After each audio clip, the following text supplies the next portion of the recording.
नमस्कार। आज शैक्षिक परिदृश्य का जो 5वां पाठ है उसके बारे में चर्चा करेंगे। तो देखो, इसकी पीडीएफ तो आपको पहले मिल चुकी है। अब देखो, प्रश्न है कि प्रबंधन का गुरु किसे कहते हैं।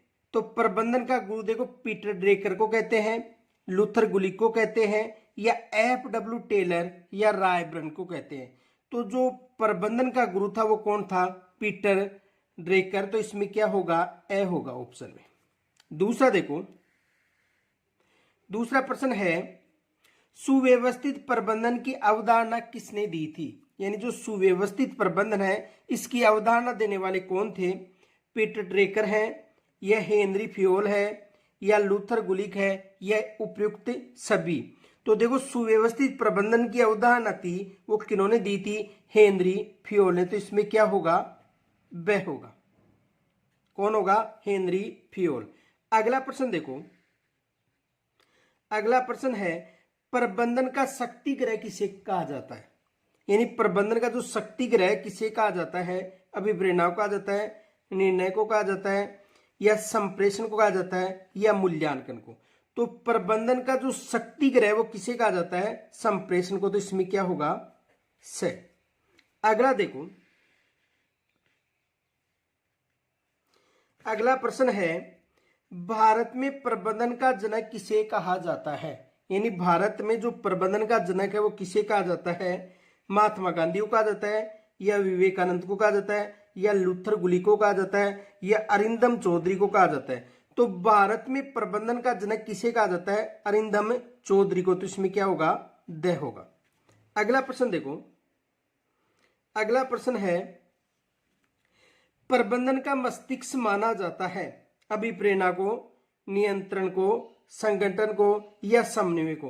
तो प्रबंधन का जो मस्तिष्क है वो किसे कहा जाता है? संगठन को कहा जाता है। तो इसमें क्या होगा? सह होगा। अगला देखो,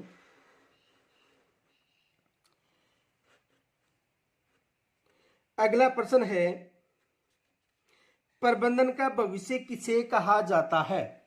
यानी जो प्रबंधन है इसका जो भविष्य है वो किसे कहा जाता है। यानी प्रबंधन का जो भविष्य है वो किसे कहा जाता है।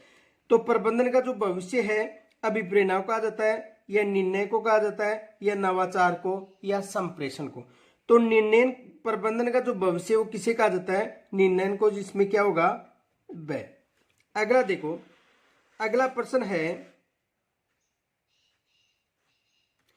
किसी निश्चित उद्देश्य की प्राप्ति के लिए बनाया गया कोई भी मानवीय संसाधन प्रबंधन कहलाता है।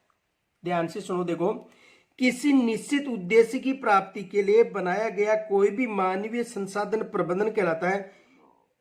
कथन कहा था जे.डी. मुन्ने ने, या रायबर्न ने, या हेनरी फ्योल ने, या मेनन ने। तो ये जो कोटेशन, ये जो परिभाषा है वो किन्होंने, ये कथन किन्होंने कहा था? जे.डी. मुन्ने ने। तो इसमें क्या होगा? ए। अगला प्रश्न देखो, अगला प्रश्न है कि शैक्षिक प्रबंधन की प्रकृति कैसी है। जो शैक्षिक प्रबंधन है इसकी प्रकृति कैसी है? कला है, विज्ञान, या कला विज्ञान दोनों, या तथ्य गलत। तो शैक्षिक प्रबंधन की जो प्रकृति है कला व विज्ञान दोनों है। तो इसमें क्या होगा? से। आगे देखो, अगला प्रश्न, प्रबंधन में प्रमुख रूप से कितने प्रकार के संसाधन पाए जाते हैं? 3 प्रकार के, 2 प्रकार के, 4 प्रकार के, या 5 प्रकार के। तो प्रबंधन में प्रमुख रूप से कितने प्रकार के संसाधन पाए जाते हैं? 2 प्रकार के। कितने प्रकार के? 2 प्रकार। इसमें क्या होगा? व। अगला देखो, अगला प्रश्न है प्रधानाध्यापक को दृढ़ चरित्र वाला होना चाहिए। यानी जो प्रधानाध्यापक है उसको दृढ़ चरित्र वाला होना चाहिए। ये कथन किसने कहा था? रायबर्न का है, या मुन्ने का है, या गुलिक का है, या टेलर का है। तो प्रधानाध्यापक को दृढ़ चरित्र वाला होना चाहिए। यानी प्रधानाध्यापक को दृढ़ चरित्र वाला होना चाहिए। ये कथन किन्होंने कहा था? रायबर्न को। तो इसमें क्या होगा? ए। अगला प्रश्न देखो, अगला प्रश्न है किसी भी संगठन का मस्तिष्क किसे कहा जाता है। यानी कोई भी संगठन है तो उसका मस्तिष्क किसे कहा जाता है? नियोजन को, या प्रबंधन को, या समन्वय को, या समन्वय व प्रबंधन को। तो किसी भी संगठन का मस्तिष्क किसे कहा जाता है? प्रबंधन को। तो इसमें क्या होगा? ब। यानी कोई भी जो संगठन है इसका मस्तिष्क किसे कहा जाता है? प्रबंधन को। अगला प्रश्न देखो,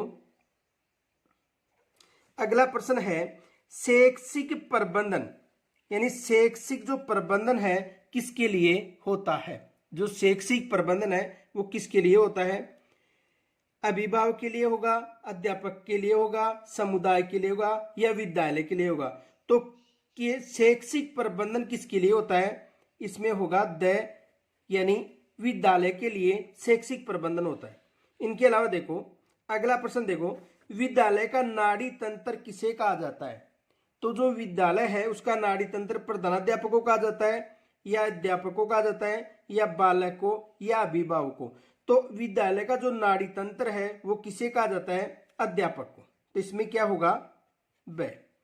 अगला देखो प्रश्न, अगला प्रश्न है वह व्यक्ति ही प्रधानाध्यापक के रूप में सफल है जो ज्ञानी, तर्कवान, अदम्य साहसी एवं धैर्यवान हो। ये कथन किसका था?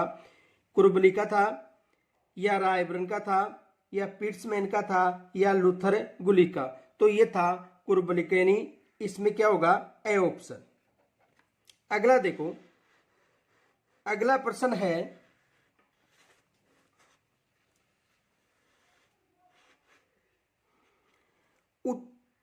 उत्तम प्रकार का पुस्तकालय उत्तम विद्यालय की पहचान है। उत्तम प्रकार का पुस्तकालय उत्तम विद्यालय की पहचान है। उपयुक्त कथन किसका है? रायबर्न का है, या पिट्समैन का है, या मोने का है, या हेनरी फ्यूल का? तो ये कथन किसका है? पिट्समैन का। इसमें क्या होगा? ब।